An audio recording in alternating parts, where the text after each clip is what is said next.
storms are pretty vicious throughout parts of the country. Look at all the damage. I know, and we understand what that's like. We've had our share of similar events. Pamela, let's talk about what's on tap today, though, because we do have more precipitation, and folks have a lot of events planned. We've got graduations, we've got parties, everything. Here's the thing. Most of the day is going to be dry for those events, but between 2 and 8 p.m. in western New England, that's where we have to keep an eye to the sky and become on guard for any severe thunderstorms. Some of those storms may approach Boston between 6 p.m. and 10 p.m.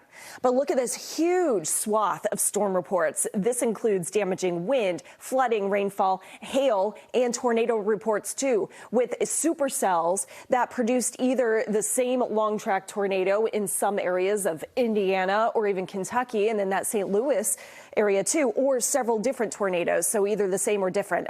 Just a wild, wild night for folks down there in parts of the Tennessee and Mississippi, Ohio River valleys. Here in the Northeast, we now have our share of some severe weather, though I'm not tracking a tornado outbreak like what they had down there, but we could see some rotating storms. And sometimes with that, you get a brief spin-up tornado. The most likely area to see that is going to be across Vermont, northern New Hampshire, and western Massachusetts between 2 p.m. and 8 p.m. today. Not currently. I'm not seeing any rotation per se with these storms that could give us a brief spin up, but we have a severe thunderstorm warning, a new one here just south of Montpelier, Vermont until 10 o'clock this morning. The storm that was severe just around 89, and that's crossing over the interstate. That is no longer severe. So these things are pulsing. They're getting severe, getting strong, and then all of a sudden raining themselves out.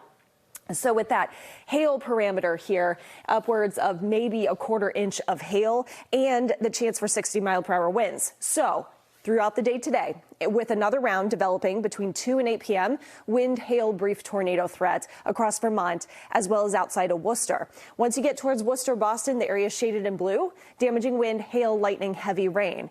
And we actually postponed some of the chances for storms to about 6 p.m. to 10 p.m.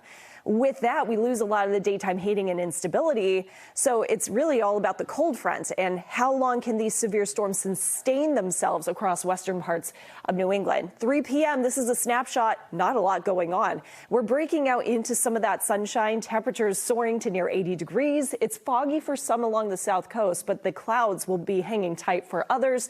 And it is a very soupy air mass. 445, a lot of activity with those rotating storms across parts of Vermont heading into New Hampshire. And look, a couple of these storms are going to be quite mean across Brattleboro into Worcester about 8:30. Boston's still okay at the moment, but keep an eye out. This is where we have the concern for lightning, heavy rain, and maybe one of those lone severe thunderstorms making its way near the coast into Boston, into Brockton. So with that, most of the day is dry.